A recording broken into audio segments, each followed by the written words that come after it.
Hi, good evening. I'm Dr. Philip Macmillan, and today I'm asking an unusual question. Could the vax be an immunosuppressant?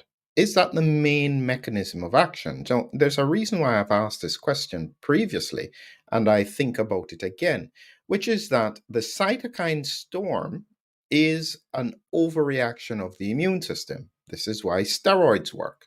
This is why other immune suppressant work in terms of treating the disease and managing the inflammation. So, if we saw a reduction, even though it was shorter term, impact with regards to the vaccine and severe COVID 19, not infections, could that be purely because of the immunosuppressive effect? That's the question that I'm asking. Now, I'm tying this together with some research that has come out of Korea, South Korea, and I'll show you that in just a minute. But before we get any further, if you want to see the full video, you'll have to look at the link below. If you're live, you will see it. Other than that, here, just to remind everyone in terms of trying to get your Power of No, the ebook, join us on the Vision Med newsletter and share with us, and you will get the free ebook explaining about the power of no, of nitric oxide. So please join us here. Additionally, coming up in another few days is navigating the COVID storm. And this is about the storm presentation that I have. It's coming up in about a week's time. If you are not there, if it's beyond that, you know that you should see a link to it in the near future. Just to remind you, part of my concern is this storm, spike triggered autoimmune response mechanism. I've spoke about this pathology before, but now my question is, what can we do to mitigate it? So make sure you join us with regards to understanding that. Let's get back to this inconvenient science question. Really, what is this issue with regards to immunosuppressive effects? What I'll be dealing with here is this paper, and this was recently published, and it's looking at long-term risk of autoimmune diseases after mRNA-based SARS-CoV-2 vaccination in a Korean nationwide population-based study. This was a big study. They were looking at about 9 million individuals, and they were looking at what they call autoimmune connective tissue diseases, AICTDs, to try and understand whether or not there was an increased risk when it came to looking at it from a population point of view. So it's an important study and one that I had to sit down and think about, because this is the thing with science. You have an anticipation of something, and if the outcomes are different from what you anticipated, you then step back and think about, okay, how do I explain what I'm seeing? And that science, there's a continuous movement with regards to what you're looking at. So when it came to the study, what stood out to me was a few points, and I'm going to highlight them here that I've highlighted in yellow so that you can see it. So if you take a look at this here, this is again from the paper. And what they were looking at here is that when they looked again, as I said, at the mRNA coronavirus 2019 vaccination, one of the things that I highlighted here is we report that the risk of developing most autoimmune diseases did not increase following mRNA vaccination, except for SLE, systemic lupus erythematosus, which is a 1.16-fold risk in vaccinated individuals relative to controls. So it does occur, but it was primarily with SLE. That surprised me because I expected more, and I'll explain why.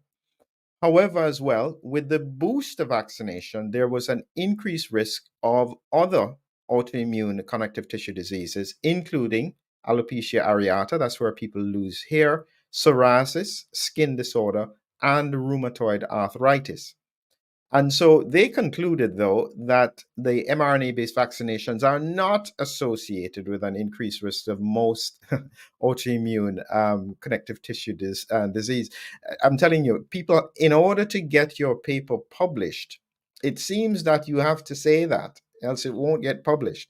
Even though they said there was an association with autoimmune connective tissue diseases, they said that there wasn't any significant association. Anyway, getting back to the paper, I'm going to tell you what it was that stood out to me as being very strange. I didn't expect to see this, and I then had to think about what it was, and this is what I'll explain, and you'll have to see it on Substack to understand what I was thinking. If we have a situation where the primary mechanism is immune suppression, and this is what the data seems to be looking at, that immune suppression seems to be a big part of what is going on. And just to remind you what it looks like here, you can see in this here, you can see in terms of red being after mRNA vaccination, lower in a number of autoimmune diseases here, rheumatoid arthritis, higher in SLE, lower for Crohn's disease and vitiligo. That's an immune suppressive effect. Now, the big problem comes if we are having immune suppression like that, what happens when the immune suppression wears off?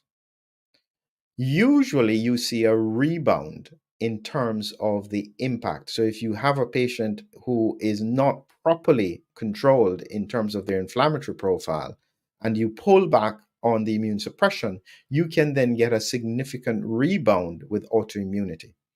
That's more likely to be what I would expect to occur. Over time, as the virus continues to circulate, we are going to see rebound impacts of autoimmunity and autoimmune diseases. That's my prediction. This is why, as I said, the spike triggered autoimmune response mechanism is such a critical point when I think about how disease is going to be presenting in the near future. It's really important stuff that requires a lot of thought, a lot of analysis to try and make sense of it. But at the moment, the scientific community is still afraid to look at some of this data because of the implications and the fact that people may get upset that they didn't have adequate information. That's a separate issue. At the moment, we just need to try and understand to see how to mitigate longer term impacts of disease. So remember, if you want to see the full presentation, join me on Substack. Additionally, I want you to make sure you sign up for the newsletter. You'll get valuable information and the ebook, The Power of No. And finally, if you want to hear about therapeutic options for the storm that I'm predicting, looking at what can be done, join me for the webinar or afterwards look at the course. There is links for the course and you will be able to get access to that in the near future.